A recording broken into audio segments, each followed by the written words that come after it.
नमस्कार दोस्तों, मैं डॉक्टर शैलेंद्र विजयवर्गीय। मेरे चैनल में आप सभी का स्वागत है। दोस्तों, आज हम बात करेंगे एक बहुत ही कॉमन प्रॉब्लम, स्नोरिंग, खर्राटे। दोस्तों, यह एक इतनी कॉमन बीमारी हो चुकी है कि हर 5 में से एक व्यक्ति को ये बीमारी है।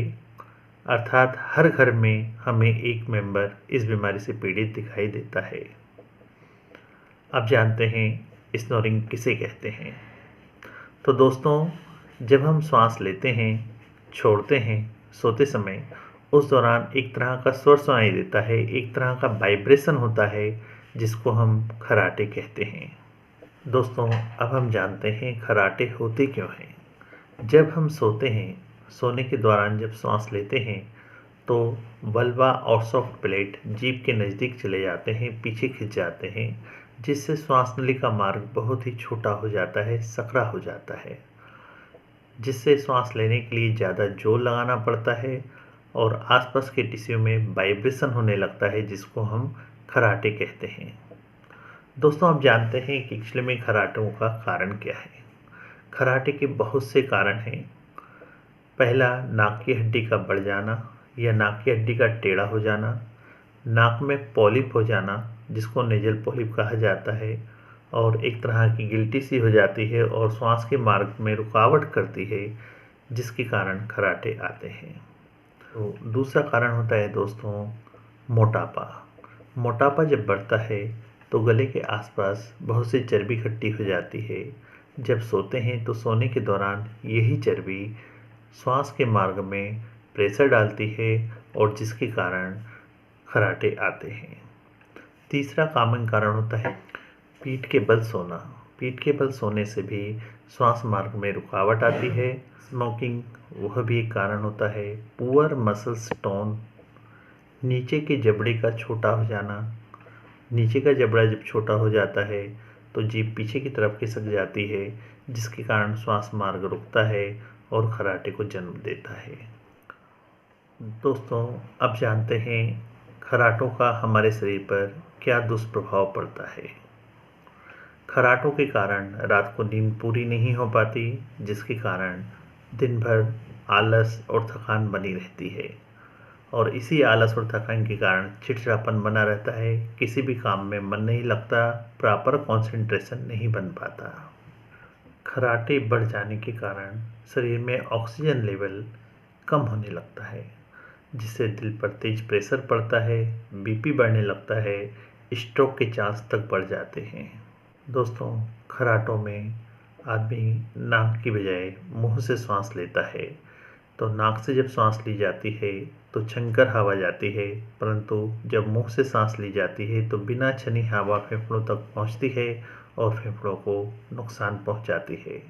इसके अलावा खर्राटों के कारण एक डिसीज और होता है, स्लीप एपनिया, जिसमें सोते सोते श्वास अटक जाती है। तो ये बहुत ही खतरनाक प्रभाव शरीर पर देखे जाते हैं। दोस्तों, अब हम जानते हैं खर्राटों का सक्सेस होम्योपैथिक ट्रीटमेंट क्या है। दोस्तों, मैं अपनी क्लिनिक पर पिछले कई वर्षों से खर्राटों का बहुत ही सफल ट्रीटमेंट करता आया हूं और बहुत ही अच्छे रिजल्ट मैंने पाए हैं। इसके लिए मैं एक पेटेंट यूज़ करता हूं, प्लस कुछ मेडिसिन है जो आपके साथ शेयर करूंगा। इसके इतने वंडरफुल रिजल्ट हैं कि नए नए खर्राटे आना स्टार्ट हुए हैं तो पहले ही दिन आपको 100% रिजल्ट मिलते हैं, और अगर खर्राटे पुराने हैं तो कुछ महीनों तक आपको ये दवाई लेना पड़ सकती है। तो दोस्तों, पहली जो दवाई है वो है डोलियोसिस कंपनी की स्नोर रिलीफ। यह एक पेटेंट है। स्नोर रिलीफ डोलियोसिस का D9 नंबर है इसका, और बहुत ही इफ़ेक्टिव है। अब मैं आपको बताऊंगा इसमें कौन कौन सी होम्योपैथिक दवाइयाँ मिलकर बना है, इसके क्या सिम्टम्स हैं, इसको किस तरह से कितनी मात्रा में लेना है, और यह कहाँ आसानी से आपको मिल सकती है। तो दोस्तों, इसमें जो मेडिसिन मिली हैं वो है, पहली medicine cysts canadensis. Cysts canadensis एक एंटीसोरिक रेमेडी है जो कि पुराने जुकाम के लिए भी बहुत इफ़ेक्टिव है। इसमें गाढ़ा थिक म्यूकस नाक को ब्लॉक करता है, जिसके कारण श्वास में प्रॉब्लम आती है और खराटे आते हैं।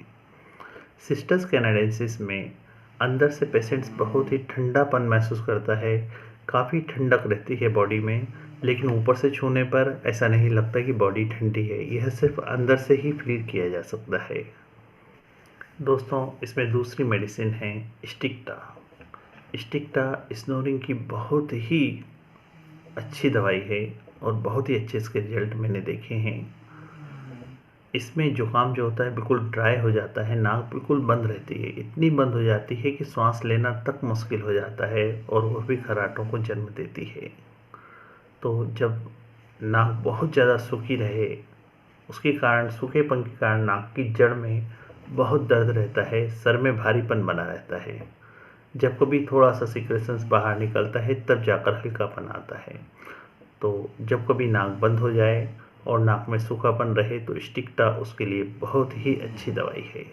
कॉम्बिनेशन में तीसरी दवाई है काली बाइक्रोम। काली बाइक्रोम खर्राटों की एक बहुत ही अच्छी दवाई है। इसमें नाक से जो सिक्रेशंस निकलता है बहुत ही चिपचिपा लेसदार पीला सा सिक्रेशंस निकलता है। जब इस सिक्रेशन को नाक से या मुंह से थूका जाता है या नाक से निकाला जाता है तो एकदम रबड़ की तरह ये लटक जाता है। यह इसकी विशेषता है। अब हम दूसरे और तीसरे नंबर की दवाई को अगर कंपेयर करना चाहें स्टिक्टा और काली बाइक्रोम को, तो बहुत आसानी से कर सकते हैं। दोनों में ही नाक की जड़ में दर्द महसूस होता है।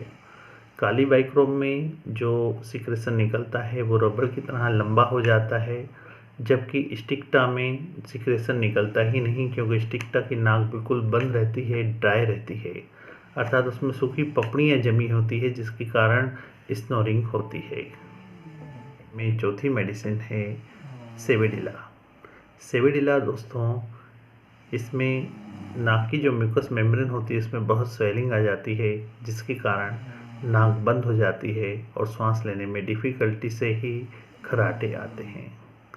इस दवा की दूसरी विशेषता है कि इसमें कोई भी रोग जो होता है वो एक निश्चित पर्टिकुलर टाइम पर ही रिवाइज होता है। जैसे कल अगर बुखार 2 बजे दोपहर में आया था तो आज भी वह 2 बजे ही आएगा।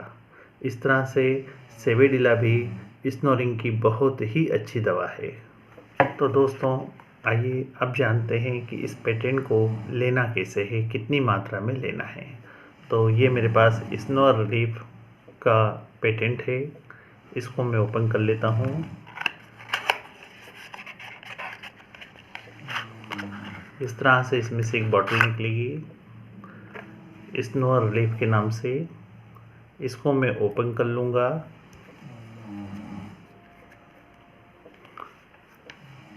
इसमें ड्रॉपर है। इस ड्रॉपर से 3 ड्रॉप बच्चों को दिन में 3 बार, जैसे ये बॉटल है मेरे पास, मैं इसको लूँगा नहीं क्योंकि मुझे स्नोर की प्रॉब्लम नहीं है, तो इस बॉटल को डायरेक्ट लूँगा। 3 ड्रॉप डायरेक्ट टंग पर डाल लेंगे बच्चों के लिए दिन में 3 बार, और एडल्ट या बुजुर्ग लोगों को 6 ड्रॉप दिन में 3 बार, 6 बूंद सुबह, 6 बूंद दोपहर में और 6 बूंद रात में। इस तरह से ये दिन में 3 बार लेना है। दोस्तों, इस पेटेंट के साथ मैं लगभग खर्राटों के सभी मरीजों को एक दवाई चलाता हूँ जो कि नाक में रुकावट हो, नाक में पॉलिप हो या हड्डी टेढ़ी हो तो उसमें बहुत ही उपयोगी है, और यह भी एक कारण होता है स्नोरिंग का। तो वह मेडिसिन है Lemna minora 30। Lemna minora 30 nasal polyp की बहुत ही अच्छी दवा है, और नेजल पॉलिप जिसको भी रहेगा उसको खर्राटों के चांस रहते ही हैं। तो यह दवाई 3 बूंद दवाई डेली मॉर्निंग में जीभ पर डालना है, सुबह खाली पेट 3 बूंद जीभ पर। दूसरी मेडिसिन है बच्चों के लिए। अगर बच्चों को खर्राटों की प्रॉब्लम है, चाहे वो कमजोरी के कारण हो, टॉन्सिल्स के कारण हो या बहुत ज़्यादा एक्सर्शन, थकान आदि के कारण हो, तो उसमें मेडिसिन देता हूँ मैं चाइना 30। तो स्नोर रिलीफ बच्चों में 3-3 बूंद 3 बार, और साथ में चाइना 30 रोज़ सुबह 3 बूंद डायरेक्ट जीभ पर। तो दोस्तों, मैं अपनी प्रैक्टिस में इसका इस्तेमाल कैसे करता हूँ फिर से एक बार आपको बताता हूँ। सबसे पहले स्नो रिलीफ डोलियोसिस कंपनी का बच्चों में 3 बूंद सुबह, 3 बूंद दोपहर, 3 बूंद रात में डायरेक्ट जीभ पर। बड़े लोगों में, बुजुर्गों में 6 बूंद सुबह, 6 दोपहर और 6 रात में। साथ में खराटों के हर मरीज को मैं लेमना माइनोरा 30 देता हूँ, 2 ड्रॉप डायरेक्ट जीभ पर, रोज़ सुबह खाली पेट। अगर बच्चों को खराटे हों तो चाइना 30 डेली मॉर्निंग में 2 ड्रॉप जीभ पर 2 दिन। दोस्तों, मैं अपनी प्रैक्टिस में इस फार्मूले से 100% रिजल्ट पाता हूँ और आप भी अपनी प्रैक्टिस में इसका इस्तेमाल करके देखिए और देखिए कितना मैजिकल रिजल्ट आपको मिलता है। दोस्तों, अगर यह जानकारी आपको पसंद आए तो मेरे चैनल को लाइक कीजिए, सब्सक्राइब नीचे है सब्सक्राइब कीजिए और साथ में ही बेल आइकॉन का बटन है उसको क्लिक कर दीजिए। मैं ऐसे ही वीडियो लगातार आपके लिए लाता रहूँगा। Thank you.